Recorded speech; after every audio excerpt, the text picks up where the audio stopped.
Adiknya disilahkan dulu, Pak.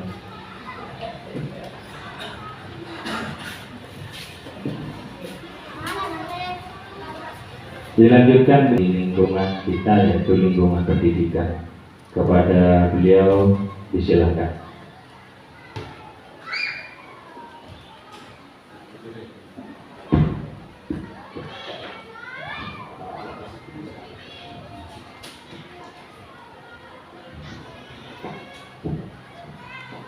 Bismillahirrahmanirrahim. Assalamualaikum warahmatullahi wabarakatuh. Mohon maaf Bapak Ibu, saya berdiri saja tanpa mengurangi rasa hormat. Terima kasih kepada rekan saya Bapak Zainal Arifin yang telah memimpin jalannya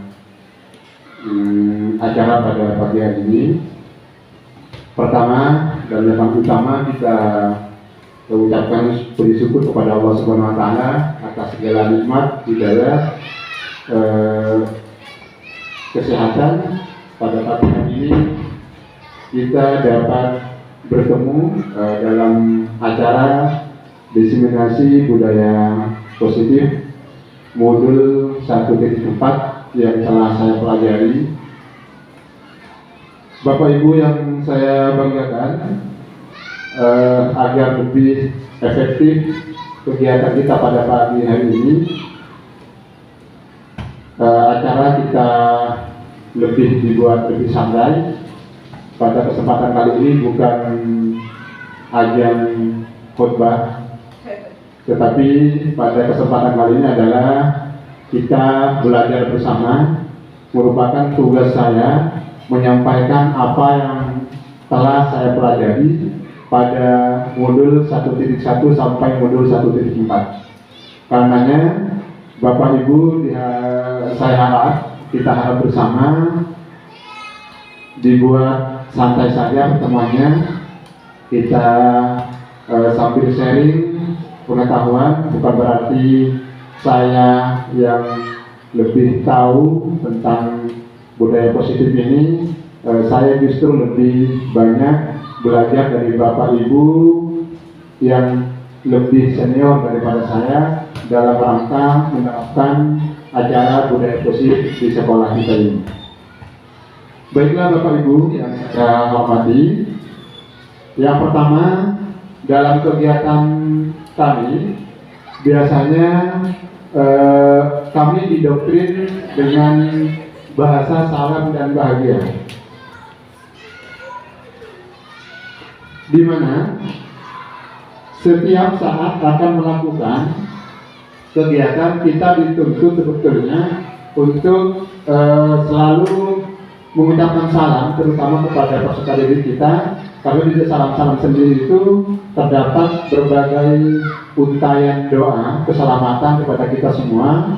Karenanya kita sangat dianjurkan untuk saling mendoakan, terutama mengucapkan budaya salam ini baik kepada rekan kita sejawat atau terlebih kepada para siswa kita di sekolah kita. Kemudian yang kedua Bapak Ibu, kita diupayakan selalu bahagia, karena ketika kita bahagia maka hal-hal yang tidak terduga dalam potensi diri kita itu akan keluar secara simultan ketika kita bahagia. Salah satu contoh, ketika kita mengajar kepada siswa dalam kondisi keadaan bahagia, maka sejelas kebahagiaan itu dapat kita tularkan secara langsung kepada peserta didik kita. Bisa dibayangkan ketika kita mengajar di kelas, kemudian pikiran kita ini dalam keadaan sedih misalkan, maka tidak bisa dibayangkan bagaimana cara atau proses pembelajaran kita kepada murid kita. Bagaimana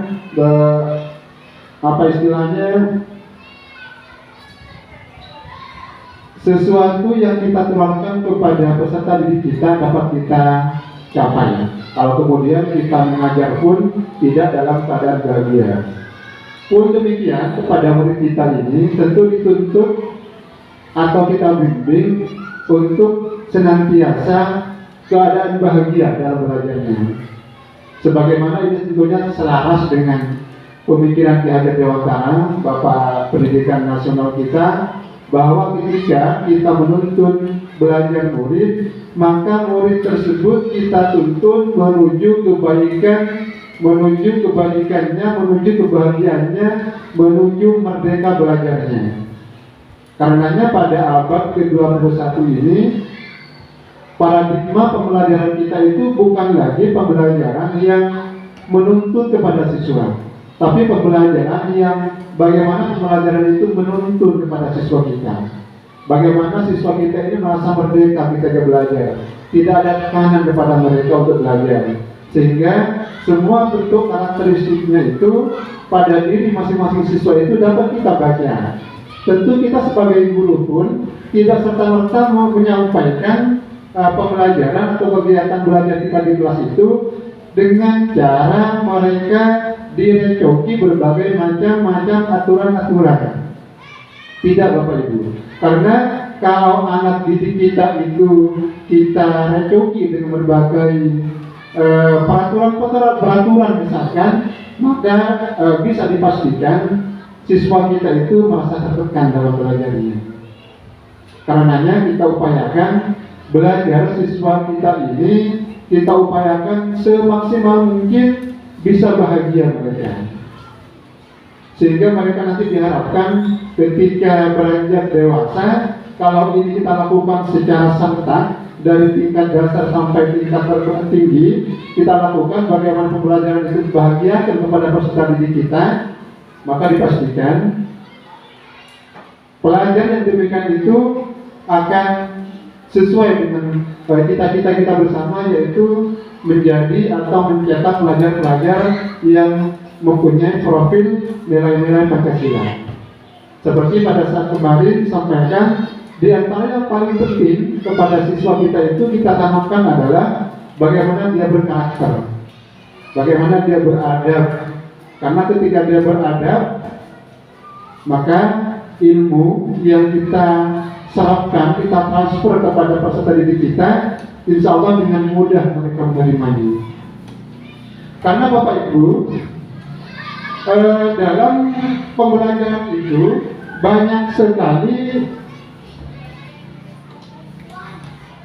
ini ya, salah satu Bapak pendidikan kita yang beliau sangat harapkan pada para pendidik kita, ada trilogi pendidikan.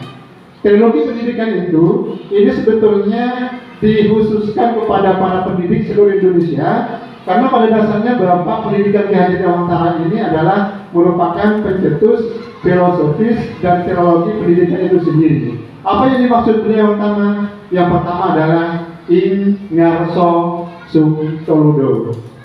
Maksudnya bagaimana kemudian kita sebagai para pendidik ini menjadi teladan kepada peserta didik kita. Bagaimana cara berucap yang benar, bagaimana cara bersikap yang benar, bagaimana cara berinteraksi yang benar dengan teman, dengan rekan sejawat, dengan atasan maupun dengan anggota masyarakat secara umum. Ini sepenuhnya guru bersama orang tua tentunya di rumah mempunyai tugas penting dalam membentuk karakter pendidik siswa kita. Karena sekolah, institusi pemerintah ini seperti sekolah dan keluarga merupakan garda terdepan bagi kita semua untuk membentuk karakter siswa kita. Nah, ini kemudian diharapkan oleh peserta didik kita, bagaimana guru itu menjadi teladan. Teladan yang bagaimana? Tentu teladan itu menteladani sikap-sikap yang baik.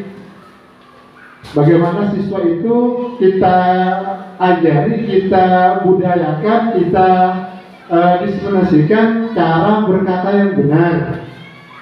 Tidak boleh berkata yang buruk misalkan kepada temannya. Bagaimana saling mendoakan kepada temannya.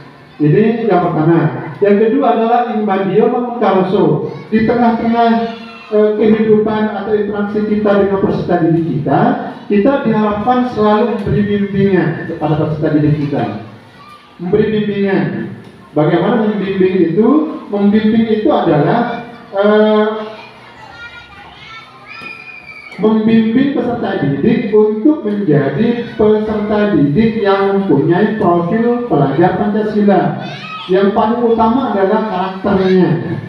Pada saat ini karakter peserta didik kita ini dimanapun, mungkin bisa dikatakan seluruh Indonesia, seluruh pelajar dari tingkat SD sampai perguruan tinggi sudah mengalami pergeseran moral, sudah mengalami dekadensi moral. Moral itu tidak lagi menjadi utama, karenanya ditekankan dalam profil pelajar Pancasila itu adalah profil pelajar Pancasila yang berkarakter. Kalau kemudian pelajar Pancasila itu kemudian berkarakter, maka mandirinya, kreatifnya, inovatifnya, gotong royongnya, insya Allah bisa mendorong semua upayanya, semua tingkah lakunya. Ini Bapak Ibu ya, tugas kita sama memberi bimbingan. Yang ketiga adalah tutorial Jayani. Di belakang kita beri dorongan. Misalkan kalau ada peserta didik kita berpotensi dalam bidang tertentu, kita arahkan, kita bimbing. Guru itu adalah pamong. Diibaratkan guru ini adalah sebagai petani, guru ini adalah sebagai tukang kebun. Apa tugasnya? Tugasnya adalah memupuk benih-benih itu menjadi benih-benih yang berkualitas sampai dia bisa menjemput kodratnya, baik kodrat alam maupun kodrat zaman. Apa kodrat alam? Kodrat alam adalah kodrat yang dibentuk oleh lingkungannya. Kemudian apa kodrat zaman? Kodrat zaman itu adalah kodrat bagaimana siswa kita ini bisa kita arahkan, bisa kita arahkan sesuai kodrat zaman saat ini. Salah satu contoh adalah saat ini Bapak Ibu, pembelajaran kita ini adalah pembelajaran yang sudah modern. Bagaimana bisa guru itu bisa memimpin pembelajaran yang lebih kreatif, lebih membanggakan kepada anak didik kita. Kita tidak datang ke kelas, anak-anak tulis, anak-anak kerjakan. Ini tugas, cepat kerjakan. Kalau sudah dikerjakan, kumpulkan. Ini tidak lagi relevan Bapak Ibu. Cara-cara yang demikian ini adalah cara-cara yang konservatif. Dulu memang kita diajarkan cara seperti itu, tapi pada saat sekarang ini guru itu tidak lagi kita ceramahi. Anak-anak peserta didik kita itu tidak sepenuhnya kita ceramahi. Biarkan mereka menjalankan nalarnya sendiri. Tugas kita pada saat ini adalah peserta didik kita tidak kita serta-merta ceramahi, tapi mereka diberi kebebasan berpikir. Ini sebetulnya tugas berat seorang guru sebagai pendidik, tapi kemudian kalau kita ini kerjakan Bapak Ibu, tidak menjadi sesuatu yang memberatkan kepada kita. Ini. Kemudian Bapak Ibu selanjutnya, pada kesempatan yang berbahagia ini, saya akan mendiseminasikan konsep utama modul budaya positif. Kurang lebih dalam 1 jam atau bahkan lebih ke depan, saya akan mendiseminasikan tentang bagaimana perubahan paradigma belajar, kemudian bagaimana disiplin positif, kebutuhan dasar manusia, sampai segitiga restitusi. Baiklah Bapak Ibu yang saya banggakan, yang pertama, ini sebagaimana yang telah saya sampaikan, paradigma pembelajaran pada abad ke-21 ini yang serba informatif, serba komunikatif, serba inovatif. Guru dituntut untuk menjadi guru yang selalu berupaya, berusaha untuk menjadi guru yang bisa menyelaraskan dengan kondisi zaman saat ini. Ini yang paling dituntut oleh pendidikan kita pada saat ini. Jadi paradigma pembelajaran abad ke-21 itu adalah mendorong peserta didik kita ini mencari tahu, bukan selalu diberitahu.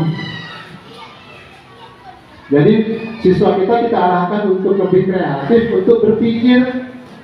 Salah satu contoh di berbagai kegiatan pembelajaran di kelas 6, saya memberikan praktek baik ini kepada anak didik, bagaimana mereka ditantang untuk memanfaatkan teknologi informasi ini. Anak-anak saya arahkan untuk berpikir kritis, mencari tahu tentang kegiatan pembelajaran pada saat itu. Luar biasa Bapak Ibu hasilnya. Anak-anak semua berkreasi, lebih bersemangat, karena pada dasarnya anak-anak itu pembelajarannya adalah pembelajaran yang bermain. Maka kita upayakan semaksimal mungkin pembelajaran anak ini adalah pembelajaran yang menyenangkan. Bagaimana pembelajaran yang menyenangkan? Ternyata pembelajaran yang menyenangkan itu adalah pembelajaran yang bermain, yang sambil bermain. Misalkan di tengah-tengah pembelajaran, ketika kita mengadakan KBM, di sela-selanya itu kita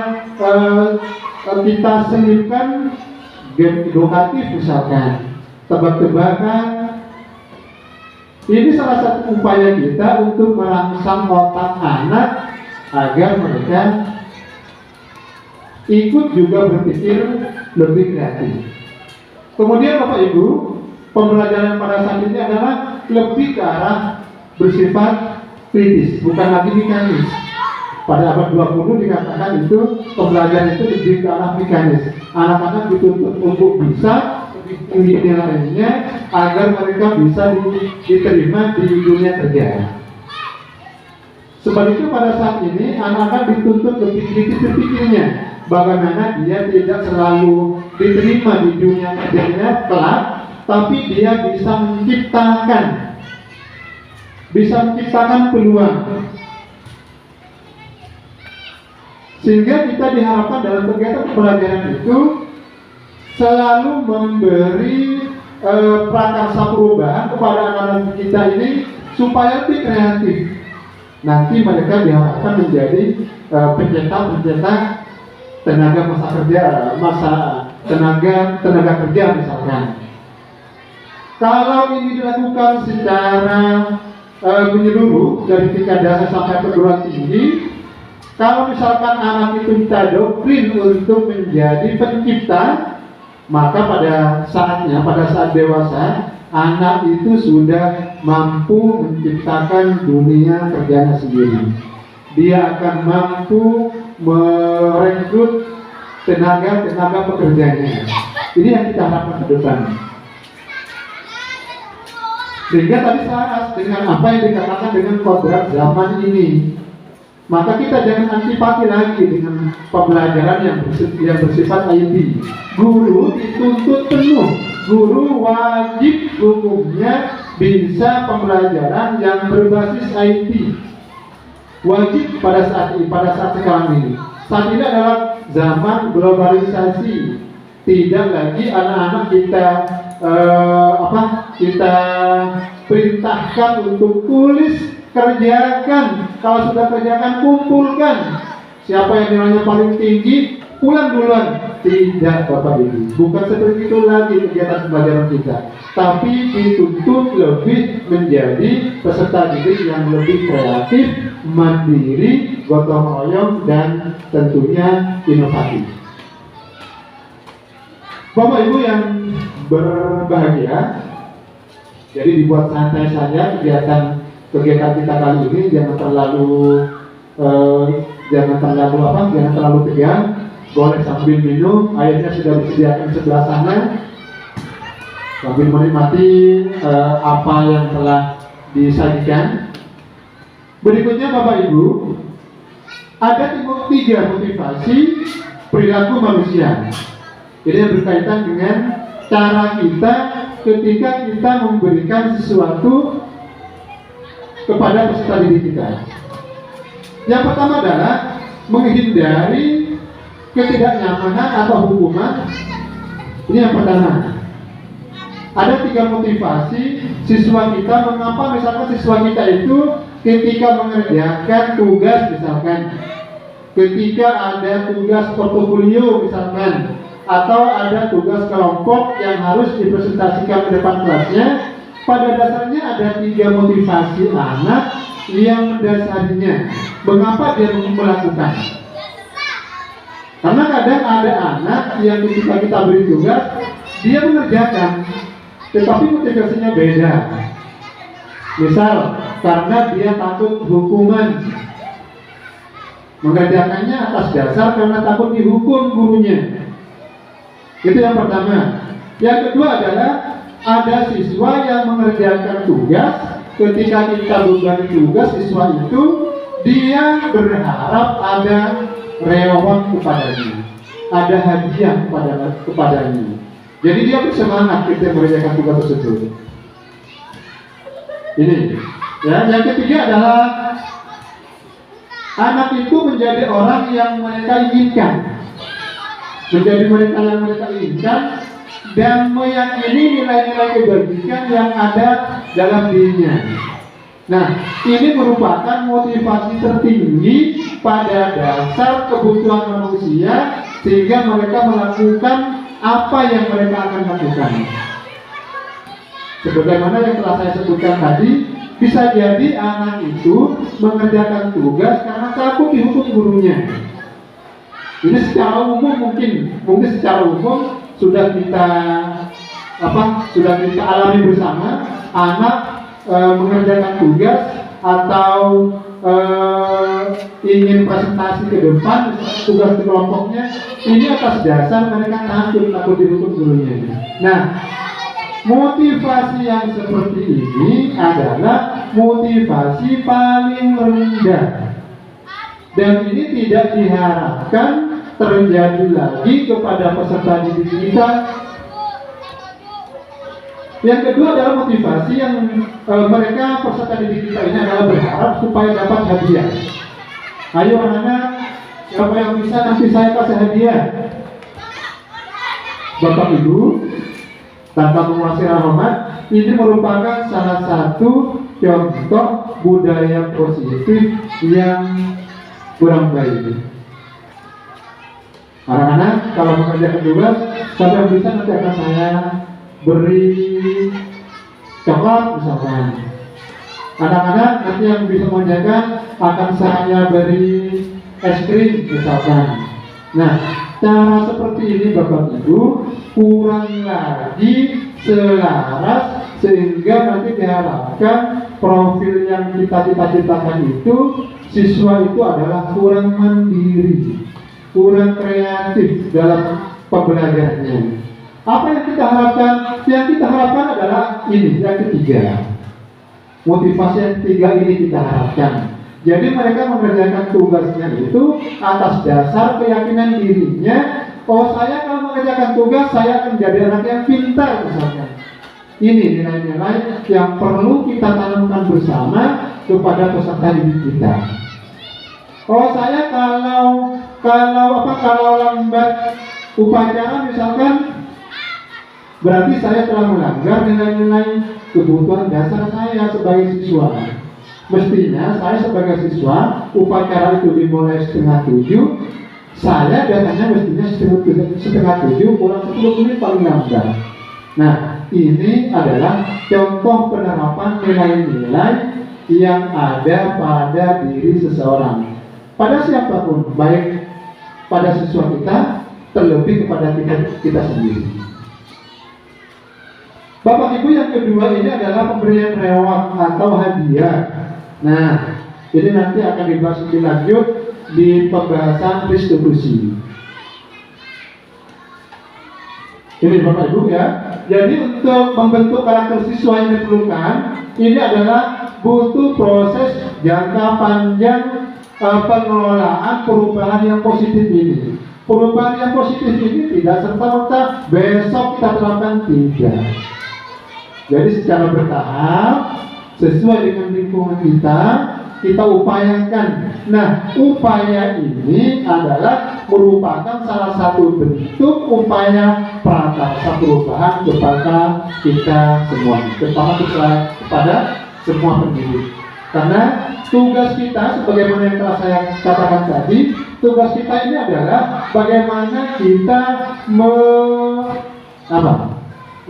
bagaimana kita mampu mendongkrak mental peserta didik kita sehingga mereka menjadi manusia yang merdeka dalam belajarnya, mereka bahagia dalam belajarnya, sehingga nanti mampu menjadi manusia yang berharga bagi dirinya, bagi lingkungannya, terutama kepada dirinya sendiri.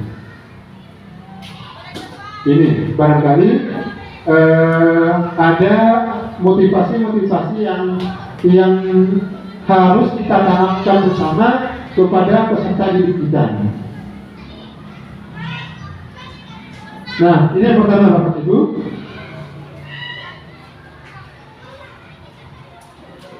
Yang terkait dengan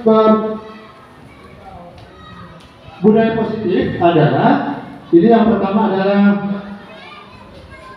penghukum, misalkan penghukum ya.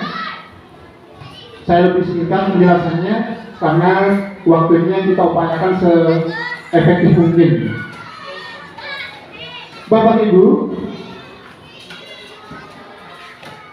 kita sebagai pendidik tentu pernah melakukan hal ini.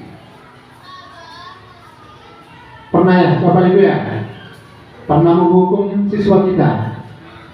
Pernah ya?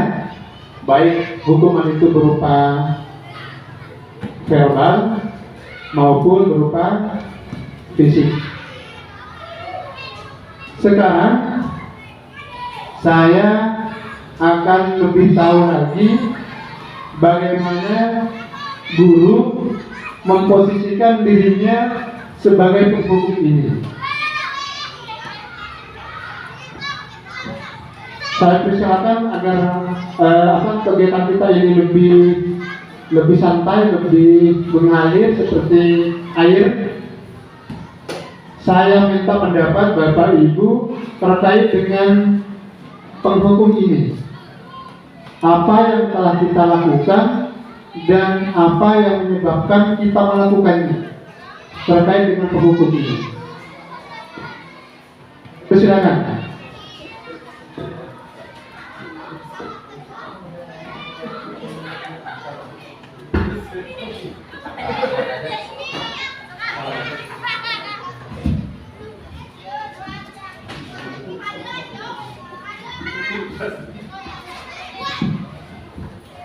Assalamualaikum warahmatullahi wabarakatuh. Terkait penghukum, saya akan berbagi terkait dengan kelunasan saya dari tahun 1995 sampai saat ini. Di awal-awal saya menjadi pendidik, idealisme itu sangat tinggi, sangat kuat, sehingga tatkala saya mengajar, anak-anak itu harus bisa semuanya, harus tahu semuanya. Nah, tatkala keinginan tidak sesuai dengan harapan, maka yang terjadi adalah pelampiasan rasa emosi, rasa kesal yang sangat tinggi, sehingga pada akhirnya kekerasan yang dilakukan. Itu yang terjadi ketika awal-awal saya menjadi seorang guru. Barangkali mungkin ini terjadi juga kepada Bapak Kepala Sekolah yang tadi memaparkan dari yang sekarang ada di samping saya. Itu terjadi sampai saya berada di SD yang lain. Hal yang sama juga terjadi. Ada nilai positif dan negatifnya sebenarnya. Tatkala kita melakukan tindakan cara menghukum yang seperti tadi, anak-anak takut, itu jelas pasti takut. Namun ketika itu dilakukan, setelahnya itu rasa penyesal yang dalam itu terjadi, nyesel. rasa penyesalan, kasihan. Kenapa? Kalau itu dilakukan, saya juga berpikir kemampuan anak itu tidak akan sama, tidak akan. Kalau kita paksakan untuk tahu anak yang tidak bisa itu, maka tinggal sakitnya yang terjadi. Itu yang muncul dalam pikiran saya saat ini.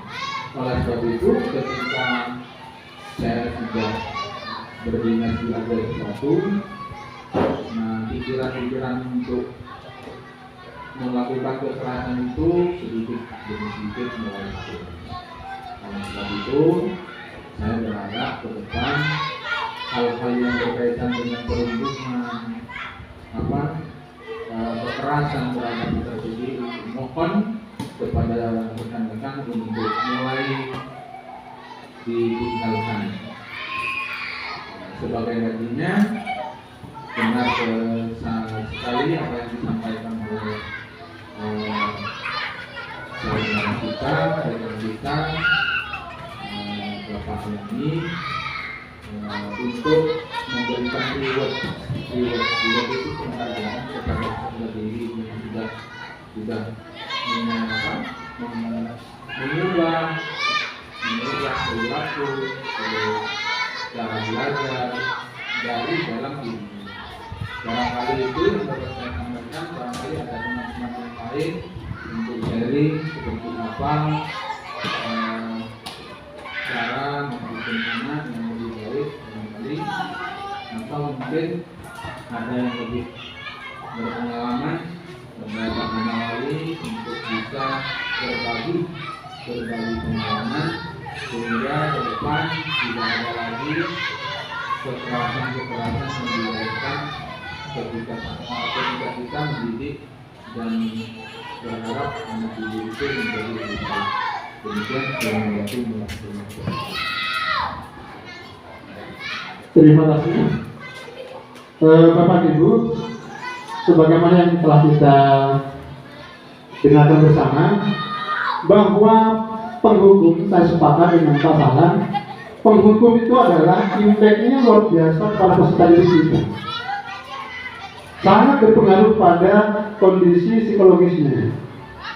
Kalau misalkan kita hukum dia, terlebih hukuman itu tidak sesuai dengan apa yang mereka perbuat, maka jelas mentalnya akan terganggu.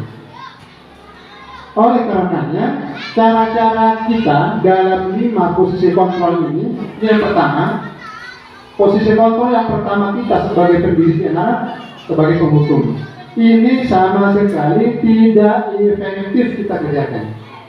Apakah Bapak Ibu sepakat semua kita tinggalkan secara berjamaah ini, Bapak Ibu? Jadi kita tinggalkan secara berjamaah, tidak lagi menghukum siswa kita agar kondisi psikologisnya ini terganggu. Sepakat ya, Pak Putih tadi yang mengambil tapi sepakat. Oh, betul. Dilanjut dulu Pak Lidia. Dilanjut dulu. 5 posisi kontrol yang kedua ini adalah guru sebagai orang pembuat orang merasa bersalah. Pada posisi ini biasanya guru bersuara lebih lembut. Contoh, salah satu bentuk bicara seperti ini. Bapak atau Ibu sangat kecewa sekali dengan kami. Sering tidak Bapak Ibu kita ucapkan ini kepada siswa kita? Sering ya? Oh pernah, berarti kalau pernah jarang ya. Atau bisa jadi Bapak atau Ibu mengucapkan seperti ini. Berapa kali Bapak atau Ibu harus beritahu kamu ya? Kok masih nanya lagi?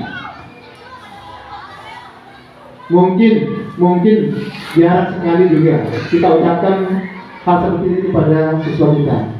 Atau yang ketiga, gimana coba kalau orang tua kamu tahu kalau kamu berbuat seperti ini?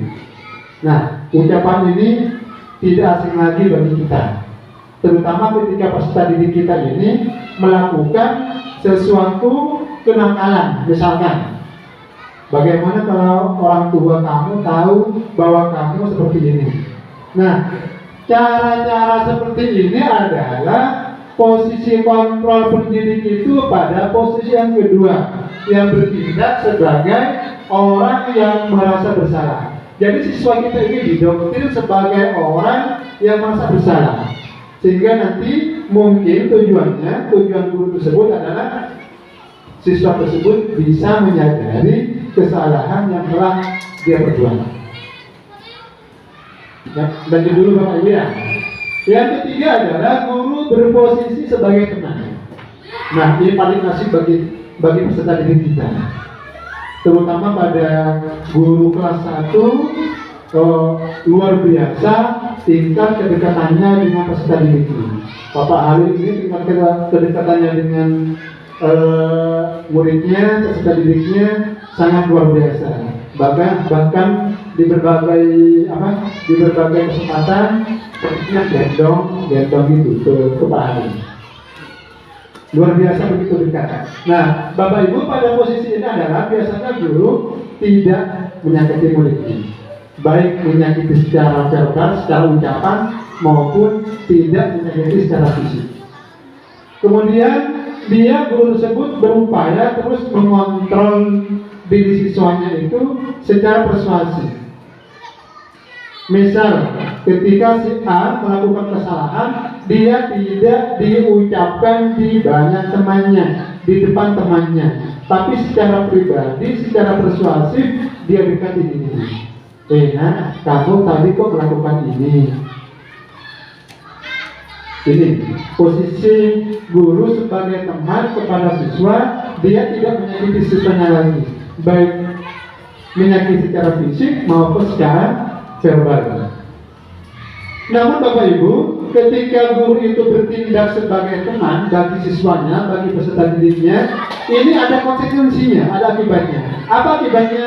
Bisa positif, bisa berdampak negatif. Kalau berdampak positif ini, tentu hubungan dengan murid tersebut, dengan peserta didik itu adalah semakin akrab. Tak kenal maka tak sayang. Nah, ketika sayang, makin sayang saja murid ini. Ini salah satu dampak positifnya. Dampak negatifnya seperti apa? Murid akan merasa dikecewakan jika tidak diperhatikan. Contoh, kemarin si A diperhatikan, sekarang si B, si C, si D minta perhatian juga. Nah, ketika si A ini tidak diperhatikan, maka si B, C, dan seterusnya itu pasti akan merasa kecewa. Ini salah satu bentuk konsekuensi logis yang sering kita jumpai, merupakan konsekuensi negatif pada peserta didik, pada guru bertindak sebagai teman untuk peserta didik kita. Apa yang sering dikatakan oleh Bapak Ibu guru pada posisi seperti ini? Ayo bantulah demi Bapak Ibu, ayo bantulah, ayo kerjakan tugasnya. Ya sudah, pada kali ini tidak apa-apa, tidak mengumpulkan tugas, tetapi nanti setelah istirahat kerjakan lagi ya. Nah, ini salah satu bentuk guru itu adalah bertindak sebagai teman bagi peserta didik kita. Berikutnya, posisi kontrol sebagai pemantau. Pada posisi ini adalah guru menjadi pemantau berdasarkan peraturan-peraturan atau bahkan kesepakatan kelas yang telah disepakati bersama seluruh siswa di kelas itu. Biasanya guru yang berposisi sebagai pemantau atau monitor itu adalah, ayo, kenapa kamu kemarin melanggar peraturan? Peraturan yang kita buat itu seperti apa? Melanggar tidak kamu dengan peraturan yang kamu sepakati sendiri? Nah, itu salah satu ucapannya. Kemudian, apa yang kamu telah lakukan? Kemarin kamu telah melanggar peraturan, melanggar tidak peraturan yang telah kamu buat sendiri. Nah, ada konsekuensi, ada sanksinya. Itu bedanya Bapak Ibu ya. Kalau peraturan pasti ada sanksi, sanksinya jelas. Bahkan mungkin kalau tingkat SMA itu ada yang disebut dengan buku putih. Jadi bagi siswa yang telah melanggar peraturan yang telah disepakati, yang telah dibuat sendiri, ini bukan tatib ya Bapak Ibu, bukan tatib di sekolah, bukan. peraturan kelas. Peraturan kelas itu adalah peraturan yang dibuat oleh semua warga kelas termasuk guru dan siswanya. Kalau kemudian siswa tersebut misalkan melakukan pelanggaran, berarti siswa tersebut melanggar ucapannya sendiri yang telah disepakati bersama ekosistem semua yang ada di kelas itu. Itu beda peraturan dengan tatib. Kalau tatib ini adalah tatib secara umum. Kalau di kelas kita ini kita buat semua peraturan, bahkan di kelas 6, nanti bahasanya akan bahas, bahkan di kelas 6 itu telah saya buat keyakinan kelas namanya. Keyakinan kelas itu adalah bagian terkecil dari peraturan, bagian terkecil tapi penting sekali dari elemen peraturan. Jadi di-press lagi dari peraturan itu Bapak Ibu saya press lagi, saya perketat lagi menjadi keyakinan kelas. Ini nanti akan saya bahas kembali. Yang kelima, yang kelima posisi kontrol guru sebagai manajer. Nah, ini yang sebetulnya kita paling harapkan bersama. Bagaimana guru itu menjadi seorang manajer. Bagaimana kepala sekolah menjadi seorang manajer. Seorang manajer bukan dalam tulisan-tulisan, tapi manajer dalam tindakan. Apa dan bagaimana guru itu berposisi sebagai manajer. Guru yang berposisi sebagai manajer itu biasanya selalu bersama murid, bukan dirinya sendiri ya Bapak Ibu, bersama murid, berbuat bersama, mempersilahkan murid mempertanggungjawabkan perbuatannya, ini terkait dengan kesalahan yang dilakukannya, kemudian mendukung murid tersebut menemukan jawaban atau solusi atas kesalahan yang telah dilakukannya. Ini yang diharapkan.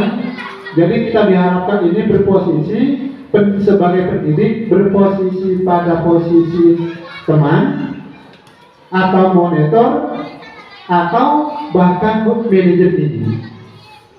Seperti apa yang dikatakan manajer itu kalau ketika ada siswa yang melakukan kesalahannya. Nah, salah satunya adalah ini salah satu perkataan, bisa lain atau bisa beda ya, bisa beda ketika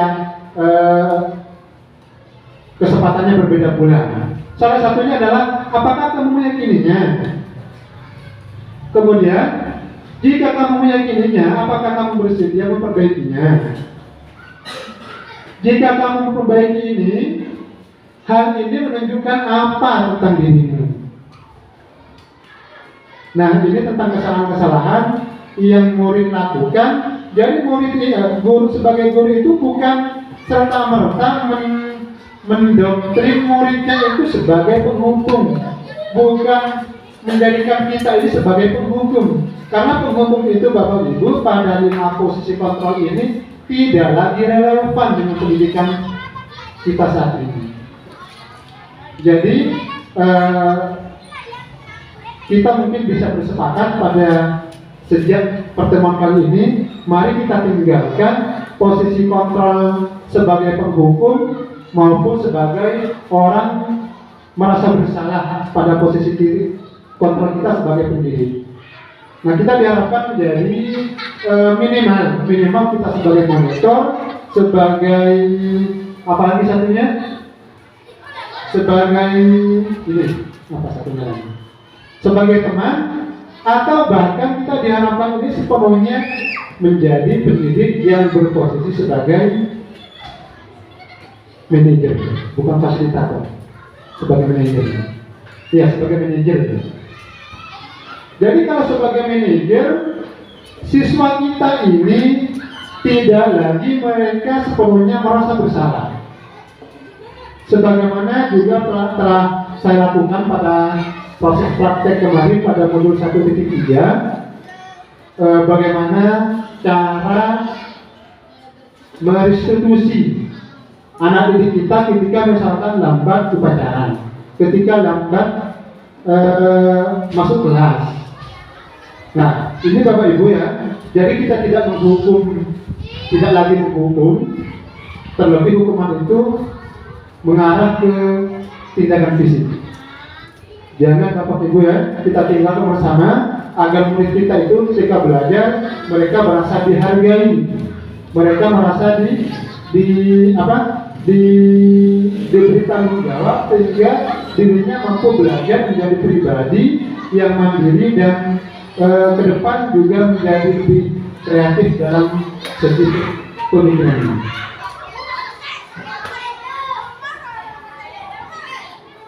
Bapak Ibu, ini adalah motivasi yang terkait dengan motivasi tadi. Tiga motivasi dasar pada manusia.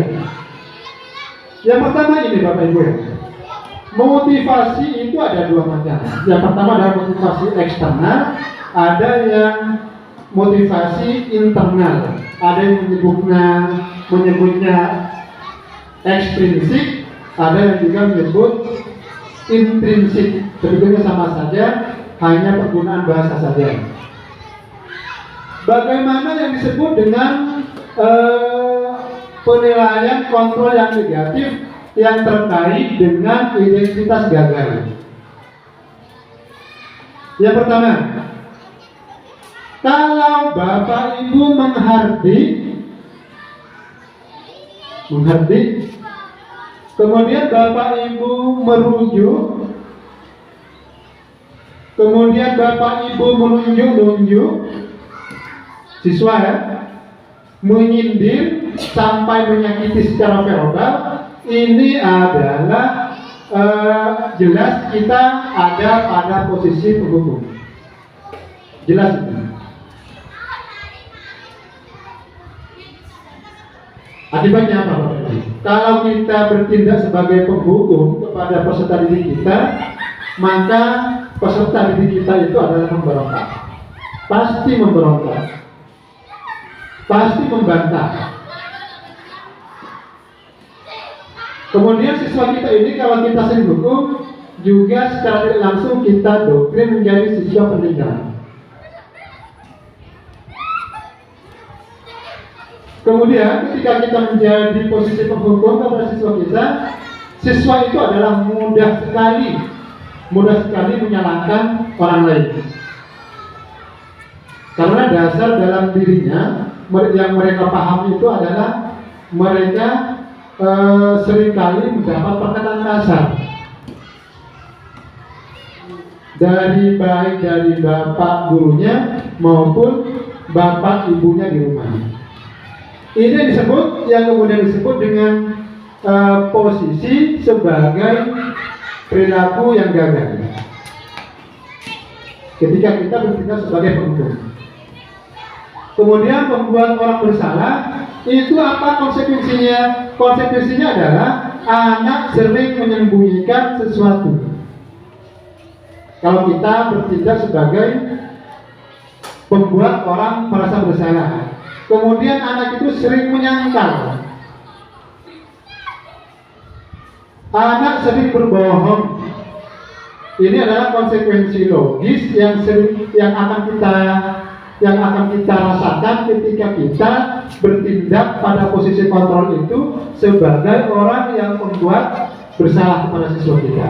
Dan ini juga masuk kategori identitas gagal. Berikutnya, identitas yang dikatakan identitas berhasil. Tadi saya katakan bahwa setidaknya ada 3 jenis posisi kontrol yang harus kita pegang, yang harus kita praktekkan dalam ketika kita menjadi pendidik yang diidamkan oleh peserta didik kita. Seperti posisi sebagai teman, kalau posisi teman, maka nanti akan ketergantungan. Siswa kita itu akan ketergantungan.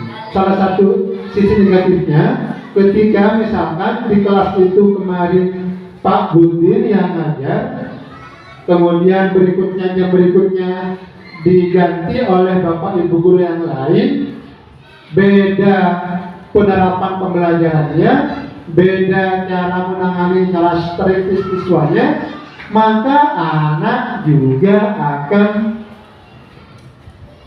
ketergantungan dengan guru yang pertama. Kalau misalkan Pak Hari sebagai guru kelas 1, kemudian posisinya sebagai posisi teman kepada peserta didiknya, kemudian diganti oleh guru lain, guru mapel, misalkan yang tidak sama cara pendekatan kepada siswanya, maka beda juga cara siswa tersebut menyikapi kepada gurunya tersebut. Tapi itu sudah masuk kategori sukses sebagai pendidik dalam hal ini, dalam posisi kontrolnya sebagai guru. Kemudian sebagai pemantau atau monitoring tadi,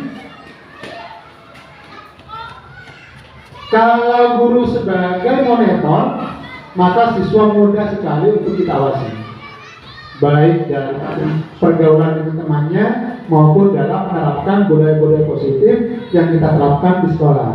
Nah, pada posisi manajer yang kita idamkan bersama adalah ini sebetulnya menguatkan siswa kita menjadi siswa yang lebih percaya diri. Ini Bapak Ibu, jadi posisi kontrol pada posisi kontrol manager ini sebetulnya menuntun kita menjadikan murid-murid kita, peserta didik kita lebih mandiri dalam belajarnya, lebih kreatif dalam belajarnya. Ini yang kita harapkan. Kira-kira Bapak Ibu yang pada saat ini hadir dalam acara ini lebih kecenderungannya lebih menjadikan posisi kontrolnya seperti apa? Itu silakan.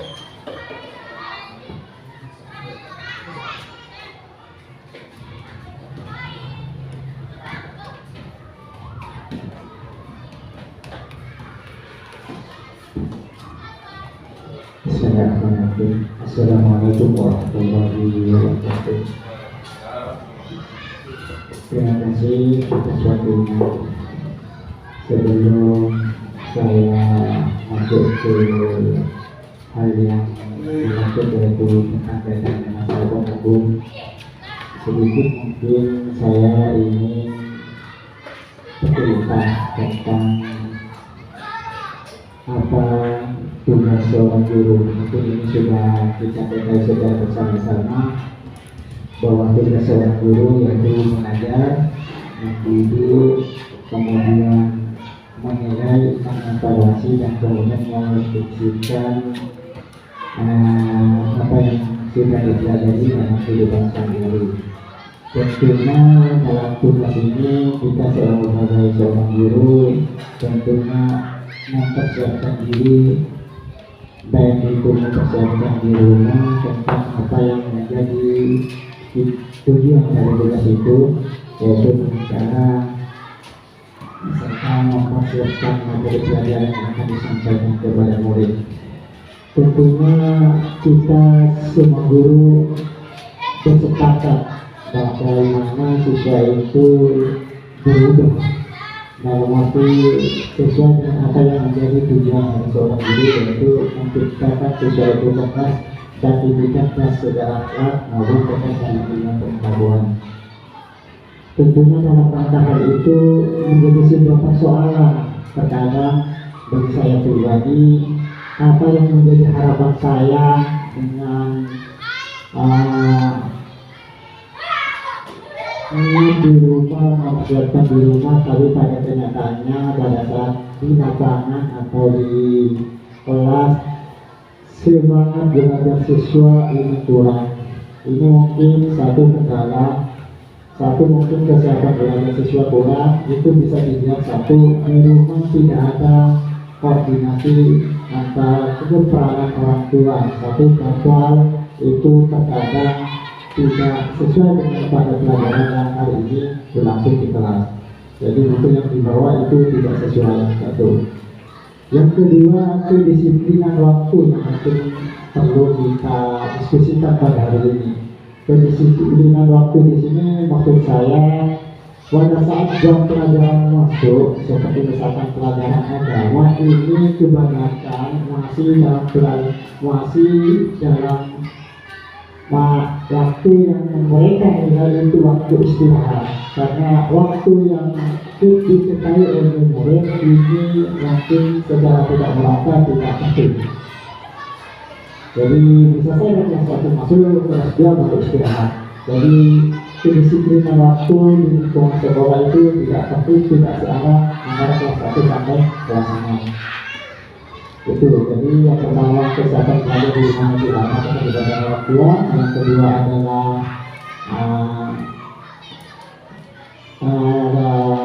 disiplin waktu pada saat yang belakang sudah masuk. Yang ini menjadi penghambat dalam rangka saya selaku guru untuk menunjukkan tujuan saya, yaitu menjelaskan siswa itu berhasil. Oleh karena itu tentunya dalam rangka itu mungkin menjadi beban hati saya. Karena hati sudah berniat dari rumah untuk mencerdaskan siswa itu menjadi akhlak yang baik dan ini tanpa ditutup itu menjadi pembela, sehingga penerapan hukum itu mungkin bertentangan dengan naluri saya bahwa pada hari ini mungkin konsepnya adalah penerapan hukum perubahan mobil tidak relevan dengan pada saat sekarang ini. Kenapa? Karena siswa sekarang ini juga bisa berada di internet, belajar secara mandiri, namun mereka saya nilai tidak ada kesiapan belajar, referensi mereka tidak punya, sehingga mungkin butuh juga metode konservatif dari diri itu.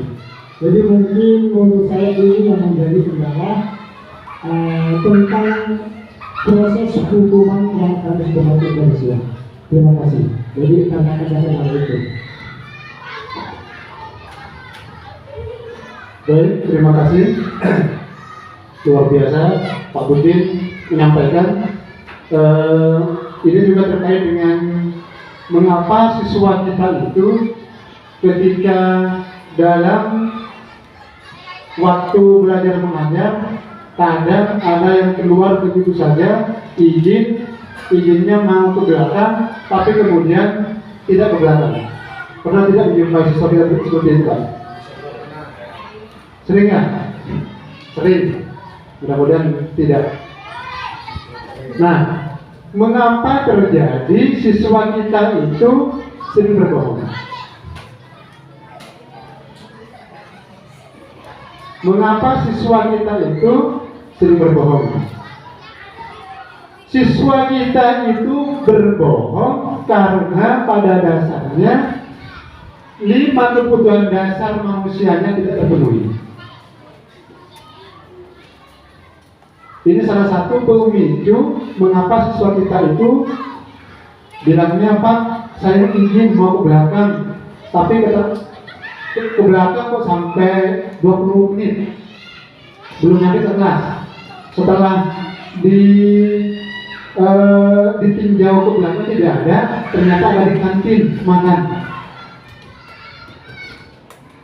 Pernah kita jumpai Bapak Ibu ya? Nah, ini adalah tentang kebutuhan dasarnya, salah satunya tidak terpenuhi.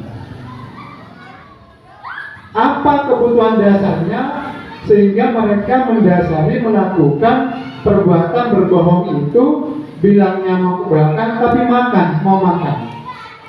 Salah satu kebutuhan dasarnya itu adalah mereka ingin bertahan hidup. Ternyata tadi sebelum dia masuk kelas tidak sempat sarapan. Kalau dia tidak sarapan, dia belajarnya tidak menjadi konsentrasi. Ini salah satunya.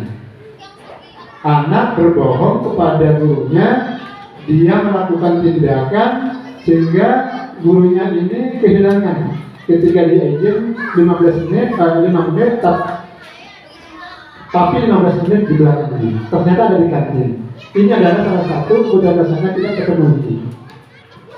Kemudian pernah menjumpai tidak kita pada peserta didik kita itu sering mengganggu temannya.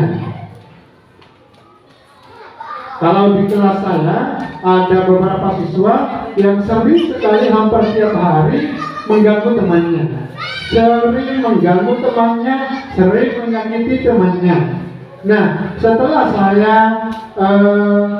telusuri lebih dalam lagi mengapa anak ini melakukan hal itu. Ternyata di rumahnya barangkali sangat kurang terhadap kasih sayang.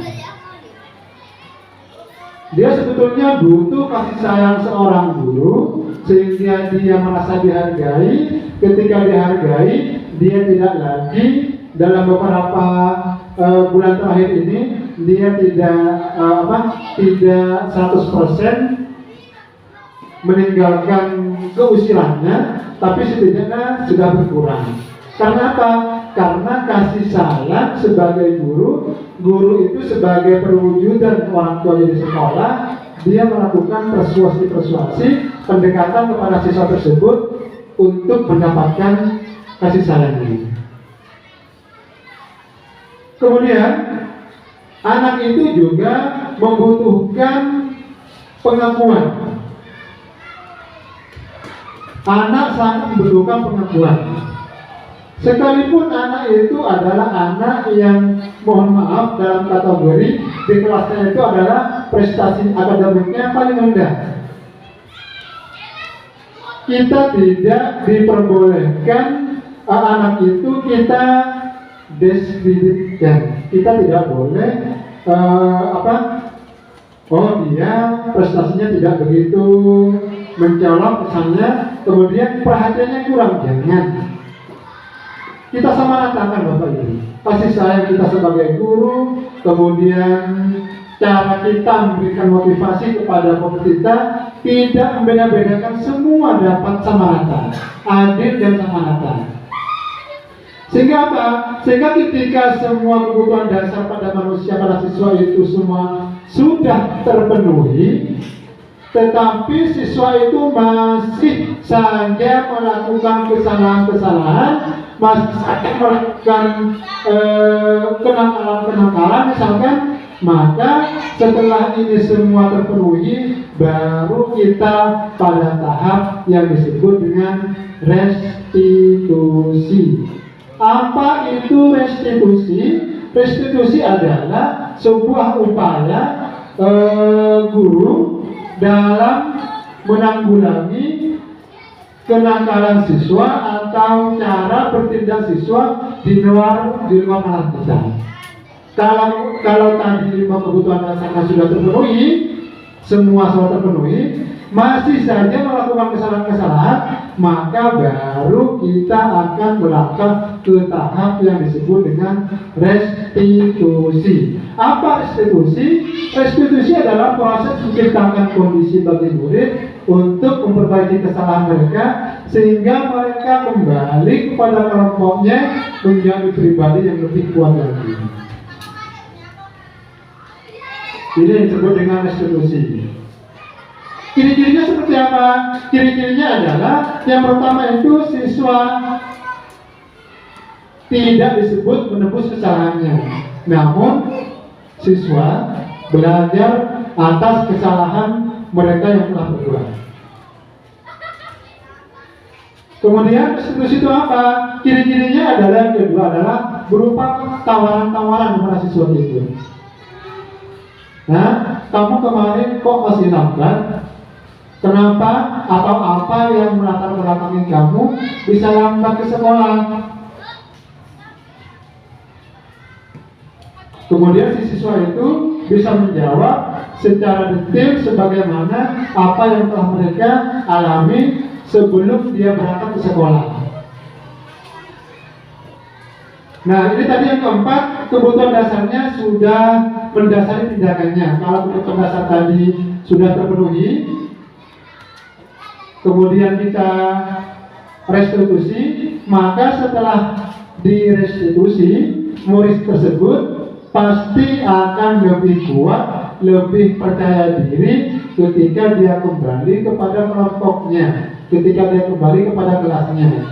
Coba bayangkan Bapak Ibu, ketika kita sebelum, misalkan ada siswa kita yang lambat masuk kelas, ketika kita hukum, terlebih hukumnya itu tidak relevan, misalkan lambatnya 5 menit, dia suruh muter lapangan 5 kali putaran.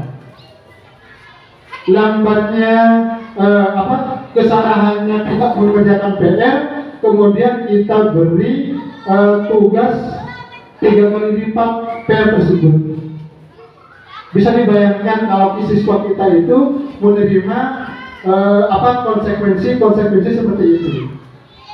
Maka yang jelas dia akan menjadi siswa yang tidak lagi percaya diri, tidak lagi bisa mengeluarkan kemampuan dirinya, tidak lagi bisa menampilkan keunikannya. Karena pada dasarnya siswa kita itu adalah siswa dengan berbagai macam karakter yang unik. Ada yang lebih dominan di bidang ini, ada yang lebih dominan di bidang psikomotoriknya, ada yang lebih dominan di bidang akademiknya, macam-macam. Kalau misalkan kemudian kita sama ratakan, kemudian kebutuhan dasarnya kita tidak penuhi, kemudian hukuman-hukuman yang tidak relevan tadi kita praktekkan kepada siswa kita, maka dapat dipastikan siswa kita itu adalah menjadi siswa yang minder. Dia tidak lagi kembali kepada kelompoknya menjadi pribadi yang lebih kuat. Tidak. Dia menjadi siswa yang pesimis.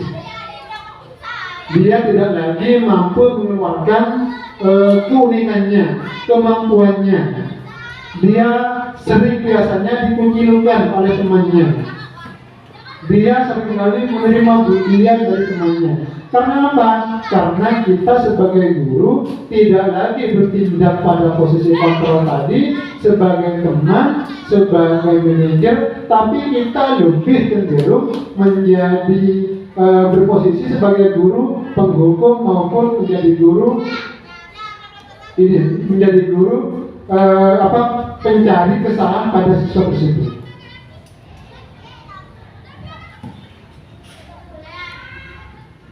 Ini tadi konsekuensinya dari hukuman seperti apa? Konsekuensinya perbedaan hukuman sama konsekuensi sama restitusi. Kalau siswa kita hukum, misalkan siswa kita hukum menghormat bendera selama 10 menit karena dia terlambat mengikuti upacara, maka siswa tersebut akan merasa malu kepada murid yang lain. Nah, yang lebih bagus itu kita melakukan restitusi. Kita menanyakan keyakinan dirinya, mengapa dia itu bisa terlambat datang ke upacara. Kita restitusi sebagaimana tahapan-tahapan tadi. Jadi ke depan tidak ada lagi ketika ada siswa yang lambat mengikuti upacara, kita hukum di depan, menghormat bendera, menghadap ke timur ke sinar matahari, kita hukum selama 20 menit, tidak lagi.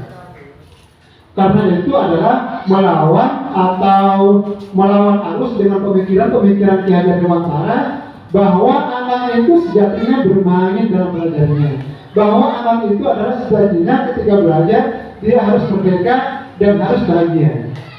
Tidak lagi ada ketika anak lambat misalnya dalam upacara, lambat masuk kelas, tidak lagi diadakan hukuman-hukuman kepada siswa tersebut.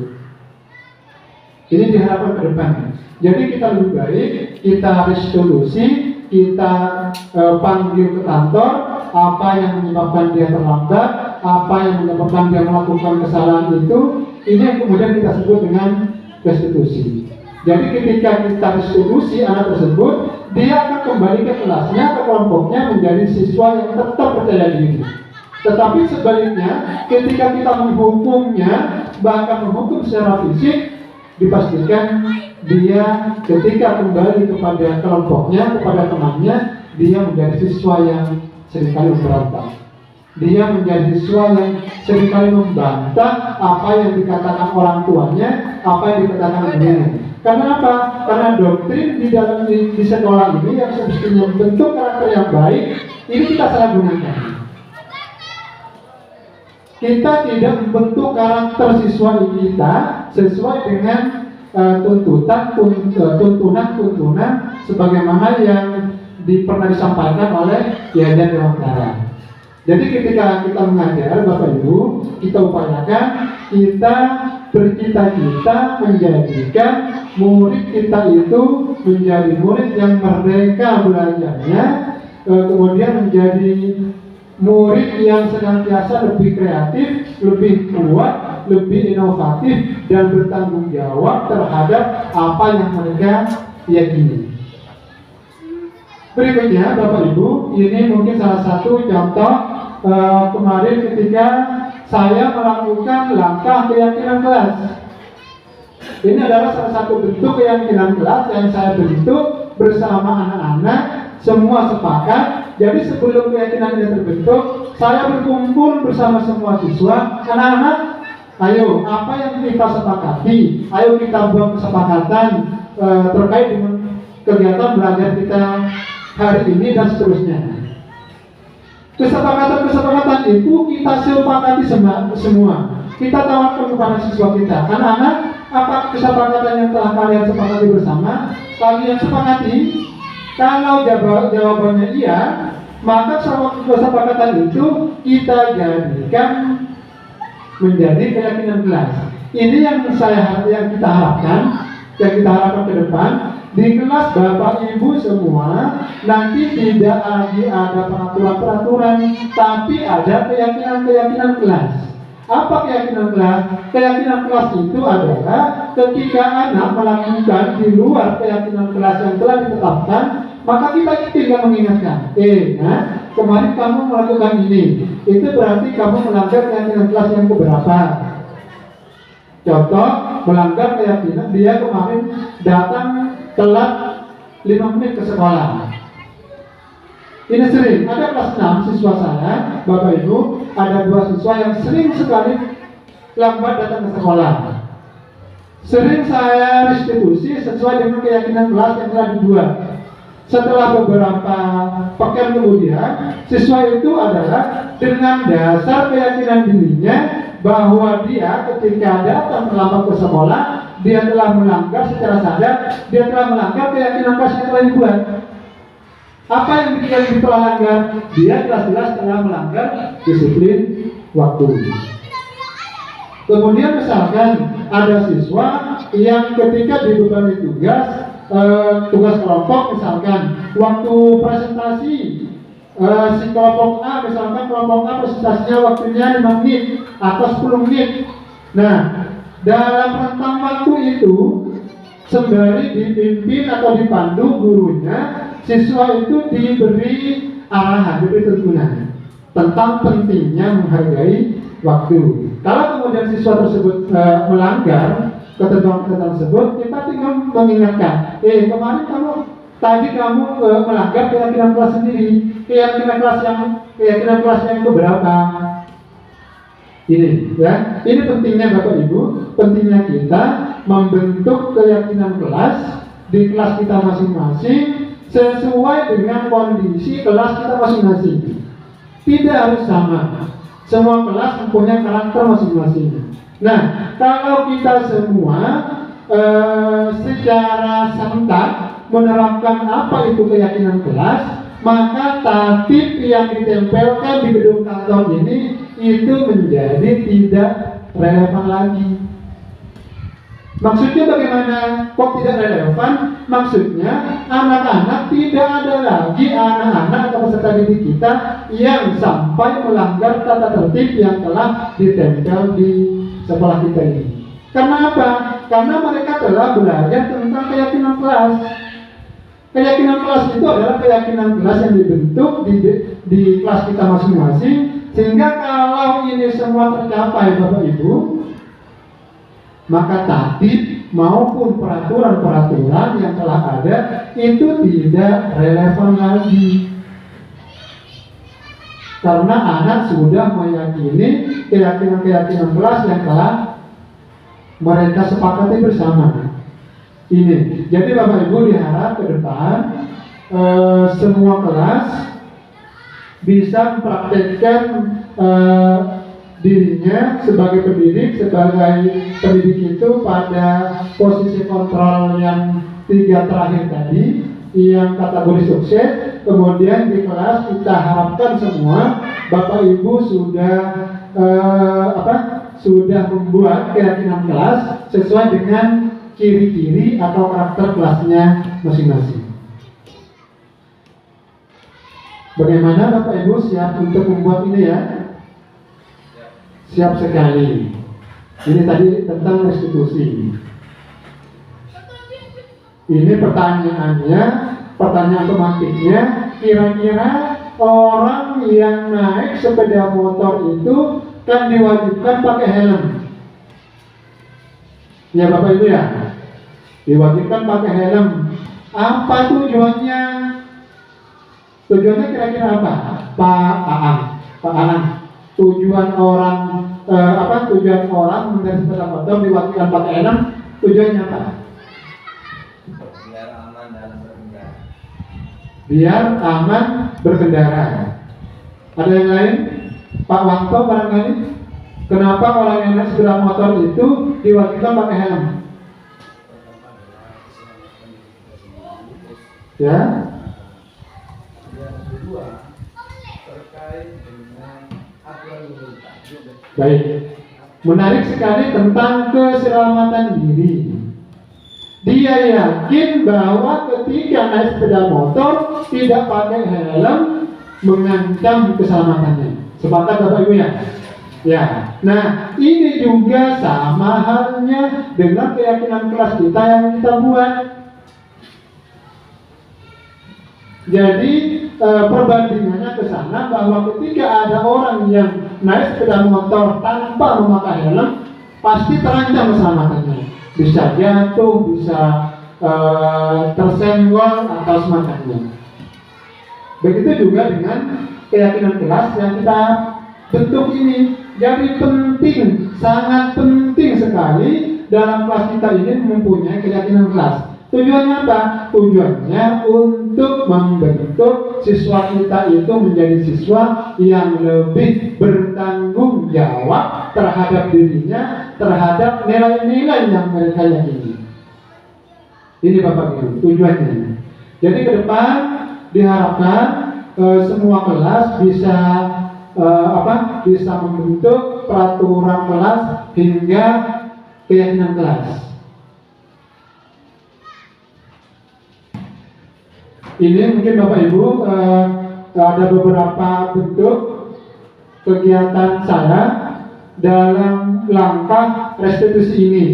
Jadi kemarin lusa, beberapa minggu yang lalu, ada seorang siswa yang telat datang ke upacara. Dia datang ke upacara sudah telat waktu, tidak pakai atribut lengkap juga.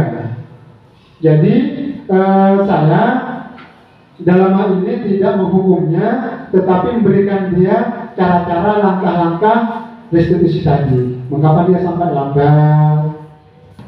Jadi kepada siswa tersebut itu diberikan keyakinan-keyakinan bagaimana keyakinan itu membentuk dirinya lebih kuat lagi, tidak lagi minggu berikutnya tidak lagi lambat datang ke upacara, tapi dia dengan keyakinannya bahwa dengan cara dia lambat ke sekolah, dia telah melanggar keyakinan-keyakinan kelas yang telah disepakati.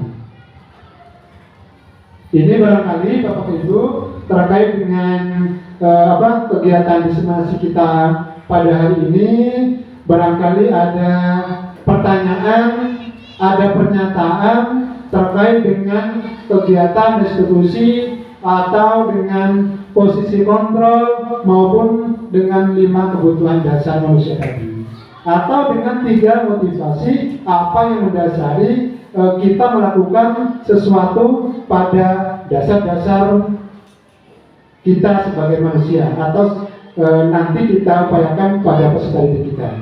Itu silakan, bisa pertanyaan atau pernyataan terkait dengan budaya positif yang telah kita laksanakan di lembaga kita ini. Itu silakan.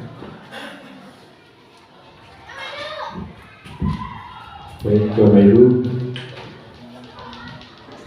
apa yang disampaikan oleh pemateri kita hari ini, yaitu calon guru penggerak saudara kita Bapak Maryani, sebuah pemaparan materi yang sangat luar biasa, sangat menarik, di mana itu merupakan sebagai bahan introspeksi kita dalam melaksanakan pembelajaran di sekolah ini. Oke, dilanjutkan dengan berikutnya yaitu tentang pertanyaan atau pernyataan. Kepada Bapak Ibu dipersilakan untuk menyampaikan pertanyaan atau pernyataan yang ada di unit Bapak Ibu. Dipersilakan. Dipersilakan ibu-ibu barangkali jadi perwakilan, karena pada saat ini kan sudah emansipasi, semua setara, tidak ada perbedaan gender, laki-laki dan perempuan sama, jadi wajib berpendapat. Dipersilakan ibu. Baik, yang terkait dengan 5 posisi kontrol tadi, misalkan saya berpikir dulu menjadi posisi kontrol sebagai teman dan sebagai manajer, boleh. Mari kita laksanakan. Dipersilakan. Bapak lagi. Coba minggu yang tadi dalam rangka Mohon berdiri Pak Budin. Berdiri. Terima kasih untuk waktu yang kedua. Menyinggung apa yang sudah saya sampaikan pertama tadi. Jadi ini dalam rangka tujuan dari wawancara, yaitu memerdekakan belajar dalam artian bagaimana siswa mengenali kemampuannya sendiri. Dalam realita di lingkungan kita sendiri ini mungkin perlu tahapan-tahapan yang sangat panjang sekali, karena satu yang saya amati adalah kesiapan dengan siswa yang kurang. Jadi menuju hal lagi ini mungkin butuh proses yang jangka panjang. Kenapa? Siswa pada saat ini mungkin di rumah itu terganggu dengan adanya kemajuan teknologi yang sangat besar ini. Mereka hanya terfokus pada permainan game yang ada di HP. Mereka tidak memfungsikan media teknologi itu dengan hal-hal yang positif, yaitu menjadi ilmu pengetahuan. Nah, ini menjadi sebuah persoalan bagi kita di lingkungan pendidikan, karena ini tantangan yang harus kita hadapi. Jadi siswa pada saat ini kesiapan belajarnya mulai menurun, mereka hanya terfokus kepada teknologi permainan yang ada di HP. Satu contoh, mereka pada saat masuk ke kelas itu tidak ada kesiapan satu materi yang dibawa tidak sesuai dengan mata pelajaran. Jadi menurut yang saya tanyakan adalah langkah apa yang harus kita lakukan dalam rangka memberikan motivasi agar siswa memiliki kesiapan belajar sesuai dengan harapan dari Dewantara dan arah lebih tersebut. Terima kasih. Baik, terima kasih Pak Budin selaku guru agama PAI. Jadi pertanyaannya adalah ketika siswa tidak siap mengikuti pembelajaran dalam artian satu, tidak membawa buku pelajaran, pertanyaannya adalah apa yang harus kita persiapkan di kelas seperti itu, Bapak. Silakan Pak. Baik, terima kasih Bapak Ibu. Pak Budin, terima kasih, pertanyaannya luar biasa. Kita sebagai guru ini sejatinya menjadi among bagi peserta didik kita, supaya mereka senantiasa menteladani sikap-sikap positif kita. Salah satu contoh, ketika siswa kita misal lupa bawa buku pelajarannya ke sekolah, peran guru di sini adalah sebagai among tadi, berarti kurang begitu mendalami terhadap persoalan-persoalan yang dihadapi oleh siswa tersebut. Karena apa? Pembelajaran kita pada saat ini sebetulnya sudah tidak sepenuhnya mengacu terhadap pembelajaran-pembelajaran atau konten-konten pembelajaran yang dimuat dalam dalam buku-buku pakai pembelajaran. Tidak, Bapak Ibu. Karena kita dituntut sebagai pendidik yang kreatif itu tidak harus murid itu membawa buku paket yang telah disediakan oleh sekolah, tetapi jauh daripada itu kita sebagai guru dituntut bagaimana mereka menerima pembelajaran. Kan sebelumnya kan guru memang sudah persiapkan diri bahwa pembelajaran pada hari ini adalah tentang ini. Jadi murid tidak harus membawa buku paket yang telah disediakan. Itu yang kita kemudian disebut guru itu adalah guru yang selalu menyelaraskan kegiatan pembelajarannya dengan kegiatan pembelajaran yang lebih inovatif. Bagaimana inovatif itu? Kita tidak lagi bergantung terhadap buku-buku yang ada di sekolah atau buku-buku yang sebagai bahan dasar untuk kita berliterasi, tidak. Tadi sudah disebutkan bahwa murid kita itu tidak lagi kita beritahu. Murid kita ini mari kita doktrin bersama bahwa murid kita itu tidak 100% harus kita beritahu, tapi bagaimana kita mengupayakan mengarahkan murid kita ini menjadi murid yang mencari tahu. Nah, kalau demikian, murid kita ini secara tidak langsung kita menciptakan, kita mendidik, menuntun peserta didik kita itu menjadi peserta didik yang kreatif dalam berpikir. Barangkali itu mungkin ada bapak ibu yang akan menguatkan kembali atau memberikan umpan balik terhadap pertanyaan sekaligus pernyataan tadi yang disampaikan Pak Budin. Baik, terima kasih atas apa yang disampaikan Pak Yani, mungkin sudah sangat jelas. Intinya begini, sekedar menambah bahwa jika anak tergantung kepada HP seperti yang disampaikan oleh Pak Budin, tugas kita bukan memberhentikan dia main HP, tetapi kita mengarahkan bagaimana HP itu berfungsi kepada sisi positifnya. Jadi upaya yang pernah saya lakukan adalah mengirim tugas melalui email. Itu merupakan salah satu cara bagaimana HP itu berfungsi secara positif, apalagi dalam dunia pendidikan. Menurut saya begitu, Pak. Baik Bapak Ibu, mungkin ada yang mau menyampaikan pernyataan atau mungkin ada pertanyaan unek-unek terkait dengan masalah yang terjadi di kelasnya masing-masing, disilakan.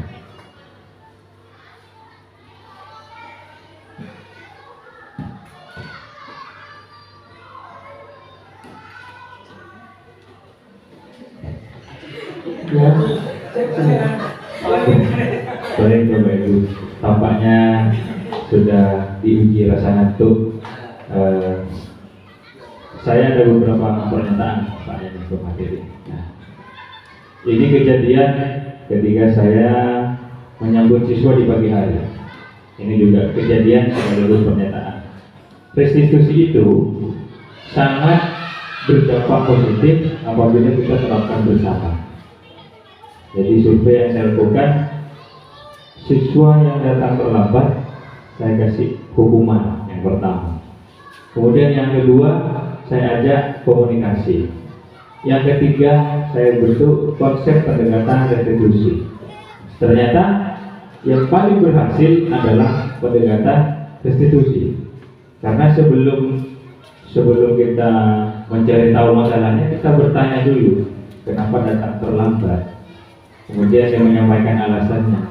Setelah menyampaikan alasannya, lalu berikan umpan balik apa yang harus kamu lakukan sehingga ke sekolah datangnya tidak terlambat.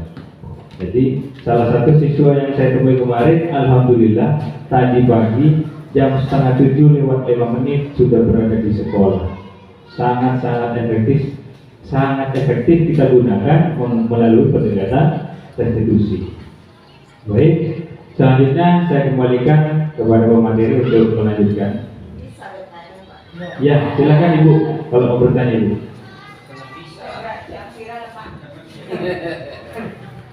Pak Zainal sebagai PRI mahasiswa di depan kelas. Iya. Setiap ada siswa yang terlambat, pasti ditanyakan. Iya. Terlambat.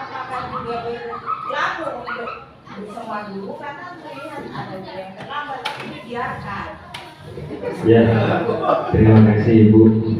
Ini merupakan sebuah suntikan yang luar biasa.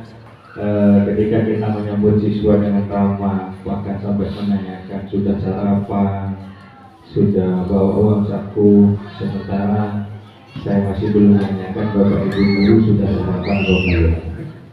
Nah, jadi seperti yang disampaikan kemarin, bahwasanya hal ini merupakan sebuah introspeksi diri kita, yang mana jika kita menginginkan sesuatu hal, sesuatu atau makanan, tapi kita hanya dilakukan dengan niat tanpa ada perbuatan, seolah-olah kita akan terlihat sombong di situ. Tetapi apabila kita menginginkan makanan yang sangat enak, tapi kita tidak berusaha, itu percuma. Kalau kita berusaha, yang pertama, saya pengen bakso, saya pengen soto. Kita harus ada upaya. Yang pertama, apa yang harus saya siapkan? Kalau kita tidak punya bahan semua, maka kita persiapkan uang untuk membeli apa yang kita inginkan. Jadi pertanyaan ini mungkin juga bisa dijawab oleh pemateri, bagaimana kita mengatasi problem-problem kita sendiri. Ya, silakan Pak Edi. Terima kasih Ibu Wati, akhirnya sudah muncul juga, sudah ada kesetaraan gender. Baik, dalam hal ini sebetulnya sangat berkaitan dengan posisi kontrol tadi. Kalau misalkan dalam forum kita kali ini ada Bapak Kepala Sekolah, maka secara tidak langsung kita semua, bukan saya, kita semua merestitusi beliau. Bagaimana menjadi seorang manajer. Jadi kepala sekolah itu seyogyanya bukan lagi menjadi kepala sekolah, tetapi jauh menjadi teman, kemudian menjadi monitor, sampai dia menjadi seorang manajer. Bisa dibayangkan ketika misalkan kepala sekolah atau pimpinan, bukan kepala sekolah, pimpinan sekolah itu datangnya paling pagi ke sekolah. Kemudian di depan gerbang beliau berdiri. Sebelum jam masuk, apa yang terjadi keesokan harinya? Itu sebetulnya bentuk langkah restitusi seorang pimpinan sekolah secara tidak langsung ketika beliau berdiri di depan gerbang sekolah sebelum masuk jam sekolah menyambut siswa, terlebih-lebih menyambut Bapak Ibu guru datang ke sekolah. Jadi beliau tahu mana guru yang tepat waktu, mana guru yang tidak tepat waktu. Guru yang tepat waktu diberi penguatan, diberi motivasi.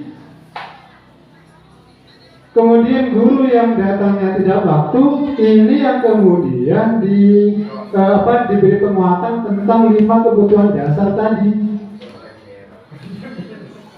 Kalau misalnya 5 kebutuhan dasar manusia tadi sudah terpenuhi oleh si guru tadi, baru kemudian kepala sekolah ini melangkah ke langkah restitusi. Karena sejatinya pimpinan itu adalah teladan. Kita semua ini adalah pimpinan di masing-masing kelas. Kalau misalkan kita ini berkata kotor misalkan, kemudian ada siswa kita yang mencontoh, tidak salah. Karena siswa itu adalah mencontoh apa yang pernah kita ucapkan.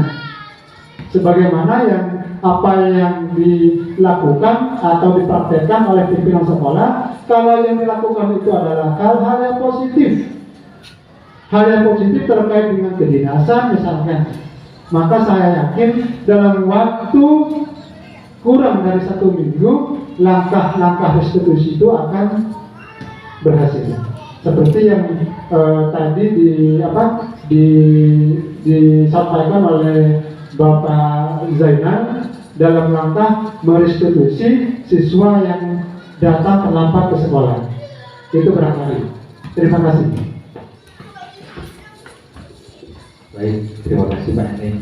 Kira-kira bagaimana Bapak Ibu berkaitan dengan hal tersebut?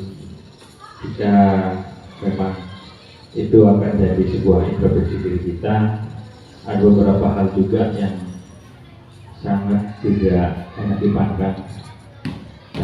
Mohon maaf Bapak Ibu, bukan berarti karena saya tidak merokok, bukan, tetapi sangat tidak enak dipandang ketika merokok berdekatan dengan anak didik kita. Yang pertama yang diperhatikan adalah kesehatan mereka. Memang sebuah ketergantungan itu sulit kita hindari. Contoh, tergantung kepada HP. Saya pun juga sama. Ketika tidak pegang HP, rasanya bagaimana? Terasa ingin main HP. Sama dengan apalagi rokok yang bisa dirasakan, bisa dihisap. Itu merupakan introspeksi kita ke depan. Mungkin ada pertanyaan atau pernyataan berikutnya yang akan Bapak Ibu sampaikan mengenai tentang apa yang sudah Pak Materi sampaikan dari tadi. Disilakan.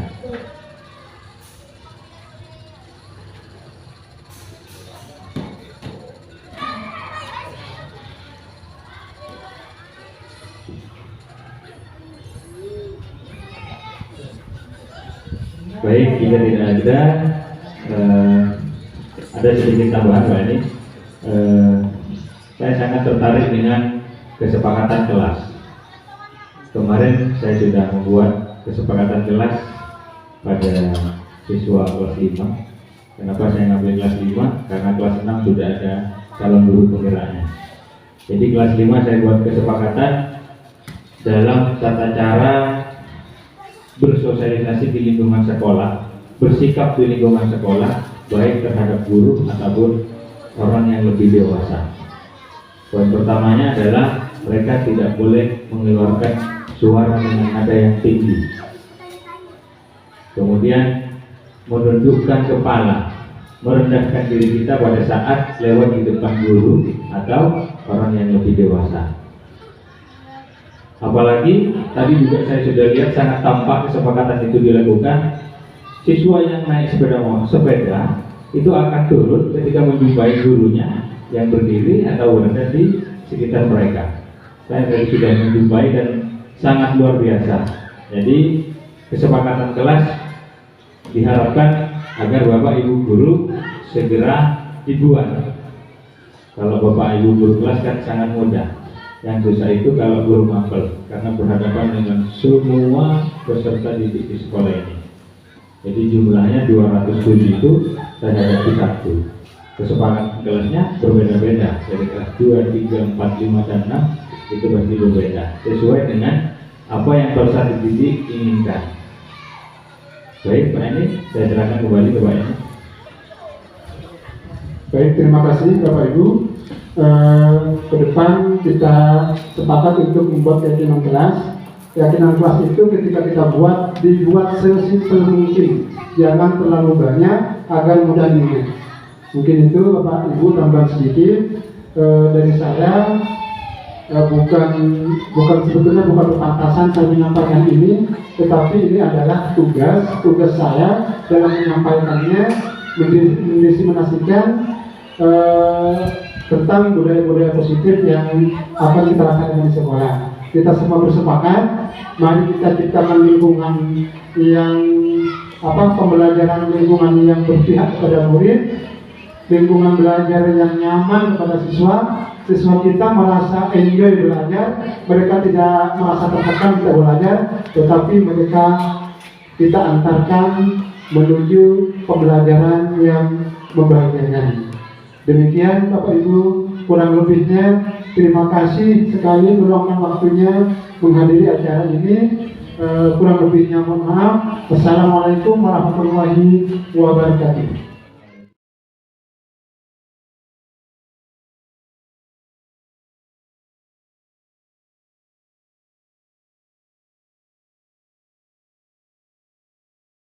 Assalamualaikum warahmatullahi wabarakatuh. Saya Nawawi SPDSD yang mewakili Kepala Sekolah SDN Arjasa 1 sekaligus Kepala Sekolah dari rekan Bapak Ahmad Yani, yang mana Bapak Ahmad Yani merupakan calon guru penggerak. Secara keseluruhan saya merasa bangga dengan seluruh jajaran guru SDN Arjasa 1 yang selalu bersinergitas dan mempunyai etos kerja yang tinggi bersama-sama memajukan sekolah. Khususnya saya mendukung sekali dengan langkah rekan kerja kita Bapak Yani dalam upaya mandiri dalam mengembangkan kompetensinya, berkesempatan belajar melalui program pendidikan guru penggerak. Sebagai pendidik yang tergerak, bergerak, dan menggerakkan. Diseminasi pengimbasan yang dilakukan Pak Yani merupakan aksi nyata calon guru penggerak di modul 1.4 budaya positif. Semoga bentuk pengimbasan ini bersifat permanen, tidak seperti halnya spektrum cahaya pada pembentukan pelangi. Artinya indah pada saat pengimbasan, pembiasan cahaya saja, tetapi jauh setelah ini diharapkan akan tetap mampu membiaskan keilmuannya kepada Bapak Ibu yang lain di SDN Arjasa 1, sehingga tercipta iklim pembiasan budaya positif, ekosistem siswa maupun semua elemen di lingkungan sekolah SDN Arjasa 1. Diharapkan juga dapat meningkatkan motivasi siswa dalam belajar sehingga capaian pembelajaran meningkat baik dalam pembentukan sikap dan karakter siswa maupun prestasi akademiknya. Demikian yang dapat saya sampaikan. Sekali lagi selamat kepada Bapak Ahmad Yani yang telah melakukan diseminasinya dengan baik, runtun, lancar, dan terkonsep. Demikian, wassalamualaikum warahmatullahi taala wabarakatuh. Assalamualaikum warahmatullahi wabarakatuh.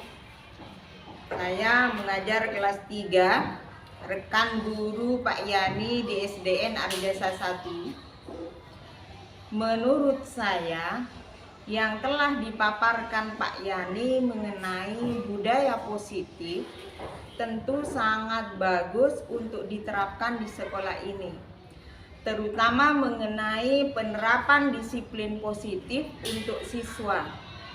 Karena di SDN Arjasa 1 ini banyak siswa yang telah disiplin, namun praktek kedisiplinannya karena faktor ekstrinsik, bukan berangkat dari dalam inisiasi dirinya sendiri. Nah, ini juga penting bagi kami para guru memiliki kesadaran intrinsik untuk menerapkan disiplin sebagai pemberi teladan, bukan hanya sebagai penyuruh.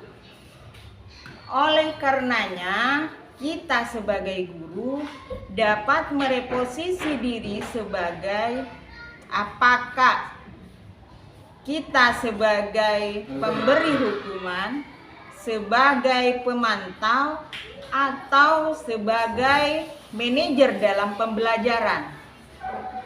Diseminasi yang telah dilakukan Pak Yani memberikan gambaran kepada kita bahwa untuk berhasil menjadi teladan kepada para murid atau siswa dalam menerapkan budaya positif, kita harus memulai perilaku positif tersebut dari diri kita masing-masing untuk menumbuhkan kesadaran intrinsik siswa dan guru. Semoga ke depan kita dapat menerapkan serta membudayakan pembiasaan budaya positif di Arjasa 1 ini untuk membentuk siswa berkarakter dan berakhlak mulia. Demikian yang dapat saya sampaikan. Kurang lebihnya mohon maaf. Wassalamualaikum warahmatullahi wabarakatuh.